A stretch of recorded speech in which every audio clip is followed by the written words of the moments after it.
ગૃહ વિભાગને લગતા ગાંધીનગરથી આ સમાચાર મળી રહ્યા છે. તે મુજબ 1998ની બેચના આઈપીએસ અને સિનિયર પોલીસ અધિકારી એવા અભયભાઈએ રાજીનામું આપ્યાના અહેવાલો પ્રાપ્ત થઈ રહ્યા છે.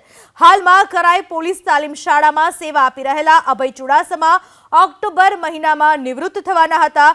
અનેક મોટા ગુનાઓનો ભેદ ઉકેલનાર અભય ચુડાસમાની ગણના જાબાઝ પોલીસ અધિકારીઓમાં થાય છે. અગાઉ અનેક સામાજિક કાર્યક્રમમાં અભય ચુડાસમા ઉપસ્થિત રહી ચૂક્યા છે, ત્યારે હવે તેઓ સમાજ સેવાના કાર્યોમાં જોડાય તેવી પ્રબળ શક્યતા છે. જો કે તેઓ રાજનીતિમાં જોડાશે તેવી પણ અટકળો તેજ થઈ હતી. જો કે તેમણે આ વાતનો છેદ ઉડાવ્યો હતો.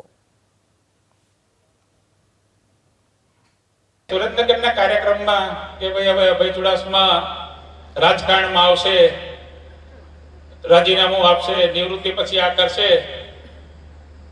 આજે નવું એ છે કે અભય ચુડાસમા કદી રાજકારણમાં જવાનું નથી.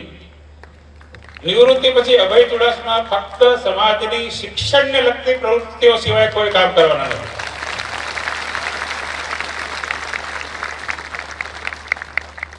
બધા જીઆરસીઓમાં ફરશું, બધાને જે સગવડો જોઈશે તે ક્યાં શું ઘટે છે એ કરીશું.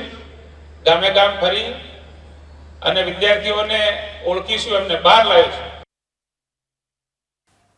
તો 1998 બેચના ઓફિસર આઈપીએસ અભય ચુડાસમાએ રાજીનામું આપી દીધું છે. નિવૃત્તિનો સમય થાય પહેલા અભય ચુડાસમાનું રાજીનામું ઓક્ટોબર મહિનામાં તેઓ નિવૃત્ત થવા જઈ રહ્યા હતા. એ પહેલા ચુડાસમાએ રાજીનામું ધરી દીધું છે.